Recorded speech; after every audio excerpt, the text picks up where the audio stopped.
Palantir CEO and co-founder Alex Karp made headlines last week when he accused Michael Burry of market manipulation after Burry announced he took an exceptionally large short position in Palantir. While Karp's comments caught people's attention, it occurred to me most people probably don't really know what Palantir is and what it does. Palantir is a software company leveraging AI to offer sophisticated and highly capable surveillance and data aggregation software to commercial clients, governments, and even clandestine services. They've already had multiple whistleblower complaints, congressional inquiries, and employee resignations over the depth of that surveillance and the application of its technology. Generally speaking, the company is shady as hell, and Palantir is not really hiding any of this, even naming their surveillance product Gotham, a reference to the super surveillance computer in the Batman movie that allowed Batman to surveil anyone and everyone all the time within the fictitious city of Gotham. Only thing is, Palantir's technology is real and being used right now by our own government. Let me quickly decode Burry's short of Palantir. So if you don't know, a short is a bet against a company, a bet that company's stock price will go down from wherever it is today. That short, or the contracts it's based on, can create a profit for the puts, which is the term for a short position in a company, provided the company's stock price goes down. Now, shorts can be engineered in a lot of different ways, and they can be extremely complicated as far as the contracts go, and they're definitely risky as hell. I mean, mathematically speaking, there's no limit to the loss a short can create. The downside could theoretically be infinity, but that's for another talk show. What's important to recognize is that a rather large bet was placed against the biggest surveillance technology provider that our U.S. government uses. So first, let's just talk a little bit about Palantir and their background. So Palantir was founded in 2003 by Alex Karp, Peter Thiel, Joe Lonsdale, Stephen Cohen, and Nathan Gettings. And it was originally developed to advance data analytics, software, and government intelligence capabilities within its intelligence agencies. It was really motivated post 9/11 to try and combat terrorism, or to provide tools around counterterrorism to the U.S. government. Fun fact, the CIA was actually one of the earliest investors in Palantir.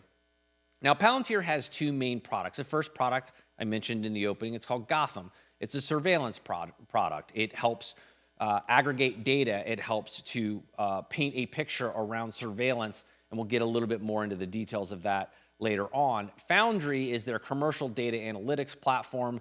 That's the one that they sell to commercial clients, helps them track everything from supplies and logistics to threats around supply chains and predictive analytics around some of the movements of goods or services internally and externally for those companies. In any case, Palantir can gather, they can assemble, organize, and analyze exabytes worth of data. And if you, like me, learned about exabytes from the movie Ocean 13, an exabyte is 1,000,000 gigabytes. I hope you're enjoying the content, and if you are, please consider subscribing to the channel. Back to the episode. So I want to provide a bit of detail about what Gotham, the product, the surveillance product that Palantir offers, can actually do. There's a fair amount of detail in here, but I think it's important to understand what we're really talking about. So Gotham allows the CIA, for example, to synthesize enormous volumes of structured and unstructured data, including signals intelligence, field reports, satellite imagery, intercepted communications, biometric data, financial transactions, and even social media into one unified, searchable view. Analysts at the CIA, for example, can use Gotham to map social, logistical, and financial networks. They can identify relationships and hierarchies within terrorist organizations or hostile actors, or really anyone that they choose. The platform helps to surface non-obvious connections and behavioral patterns, supporting missions such as tracking movements, identifying sleeper cells, and predicting potential threats.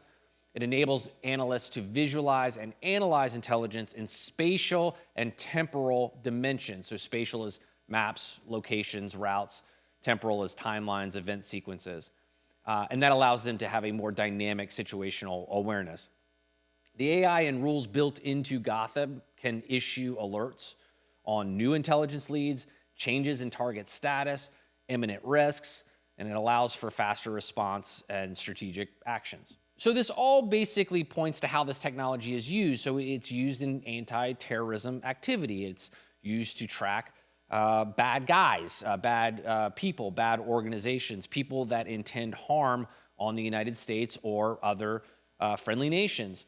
It is a domestic and foreign asset and target tracking capability. Now, I want to note this to be fair to Palantir. Palantir will say repeatedly, and has said repeatedly, that it does not do the surveillance, that it does not actually spy on anyone, that it is simply taking data, which presumably would include surveillance, from their clients, so from the CIA, from the US government, and then takes that data and aggregates it with all the other data that it is provided.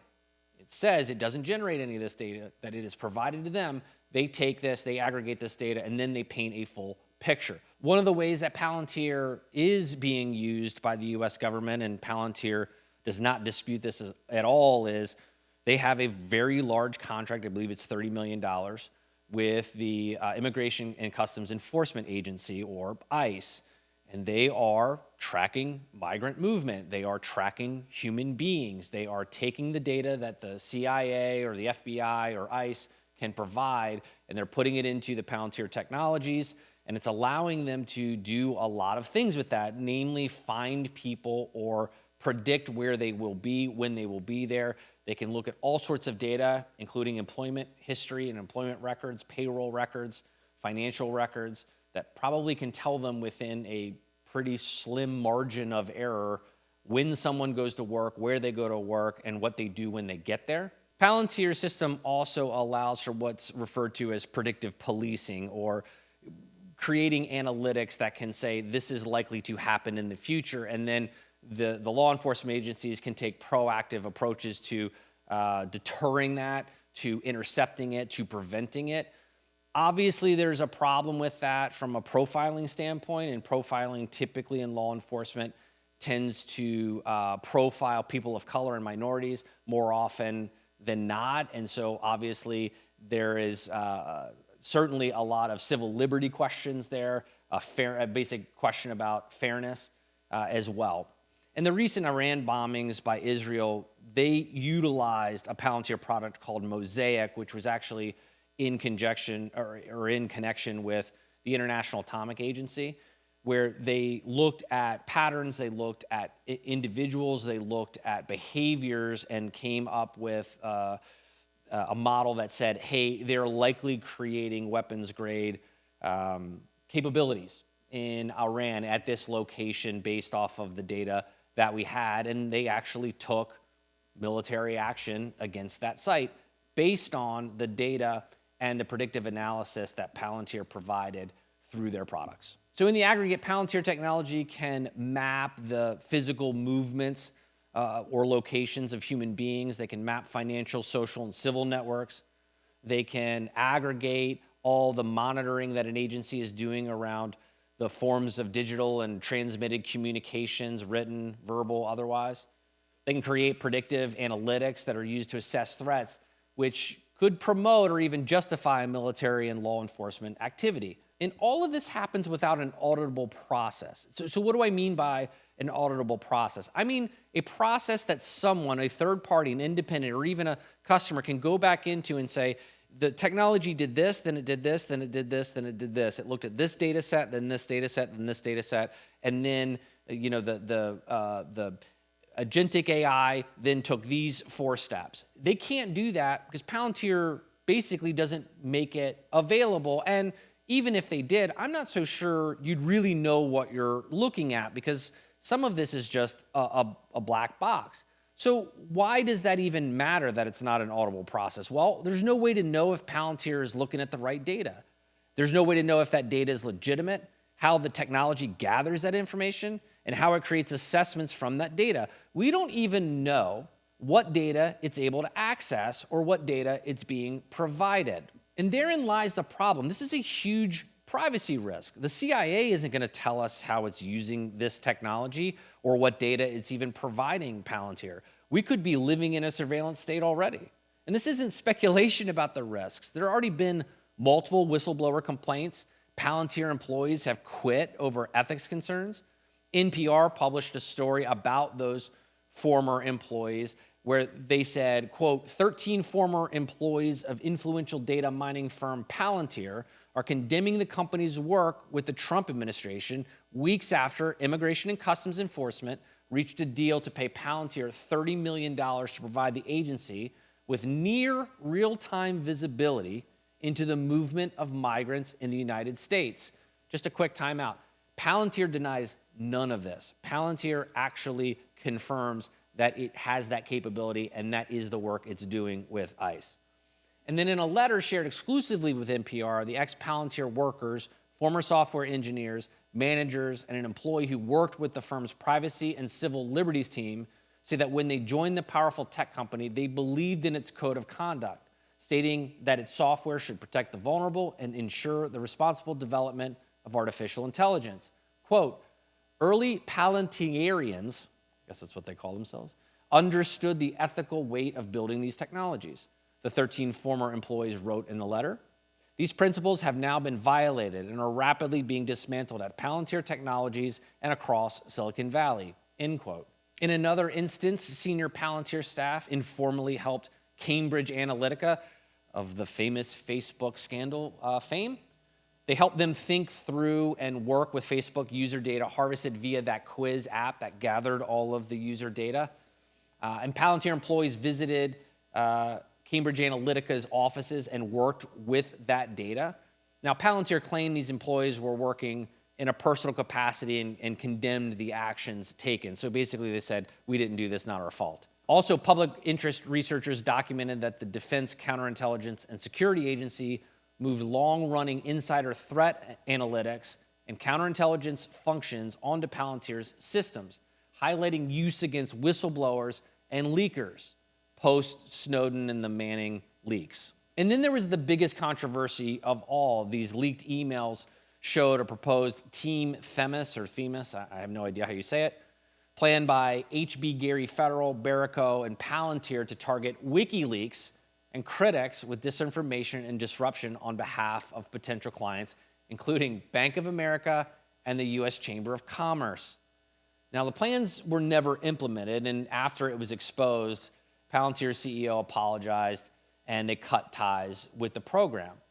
But I think it's important to understand that Palantir was the data and analytics provider for this effort. They were effectively the data backbone. They were the technology backbone. And I think they got lucky, because this was all found by the hacker group Anonymous, and when they exposed it before Palantir could really get themselves in trouble. When they were asked about it, they said, well, we found out about this, and as soon as we found out about this, we cut ties with it, and we didn't pursue it at all. So they got kind of lucky. So why should this scare the shit out of the average person? Well, let's recap.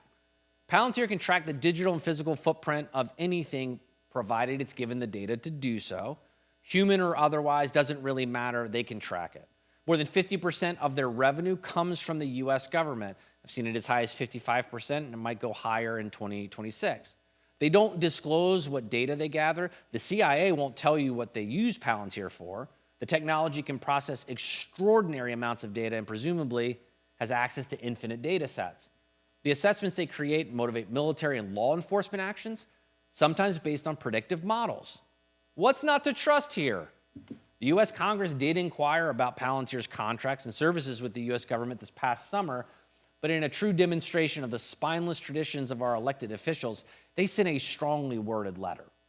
In June of 2025, 10 congressional Democrats, including all these people I won't read, formally demanded answers from Palantir about reports that it was building a searchable, government-wide mega database for the IRS that could include sensitive taxpayer data, possibly violating the Privacy Act and federal law confidentiality statutes. The letter asserted that Palantir and its employees could face civil or criminal liability for privacy violations, and demanded specific clarifications from CEO Alex Karp. Now, Palantir did formally respond, and they basically denied the allegations. Nothing further happened, kind of another toothless congressional inquiry. But there was a couple things that came out of that in their response, and then a subsequent response Palantir had to a New York Times story that they found so objectionable, they did an entire blog post on the website Medium. The company defended itself by saying, quote, "As a company that focuses on building privacy and civil liberties protections technology, as well as one that fosters a culture of open dialogue on controversial topics impacting our business, we consider many types of risks associated with our customer engagements and products in order to help avoid or mitigate concerns. There likely may still be residual risks of misuse for any product or tool, technical or otherwise, but our efforts to discuss, understand, and address such risks are one of the reasons that some of the most critical institutions in the world, spanning public, private, and nonprofit sectors, trust Palantir and our products." It's that second sentence that caught my attention, where they said, quote, "There likely may still be residual risks or misuse for any product or tool, technical or otherwise." To me, that's them admitting their software and their platform can be misused. And it also feels like they're disowning the responsibility for that and ceding control of their own technology to whomever they sell it to. This is technology that can be used to inform actions or promote actions that result in the destruction of civil liberties and even promotes loss of life. No apparent safeguards or break glass protections are built into this based on that statement, because they can't. Once they provide these capabilities, you can't just put that toothpaste back in the tube. They're not going to control or can't control what their clients do with that immense power. Once they give it to them, they don't have any more control over what that client does with it. And it's a pretty cavalier position to take, and precisely why we should all be paying closer attention to and demanding far greater transparency from this company. At its core, Palantir isn't just a software company. It's the backbone of a surveillance network that reaches further than most people realize. The data it touches shapes intelligence briefings, military decisions, even law enforcement actions. And yet no one will fully explain how it all works or who's really accountable when it doesn't.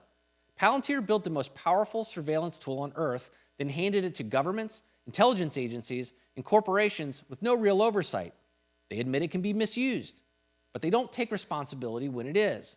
The problem isn't just that the technology exists, it's that no one, not even the people using it, seem to fully understand how far it reaches. And that should terrify all of us. That's it for this episode. Thanks so much for checking us out. As always, like, comment, and subscribe, and we'll see you next time.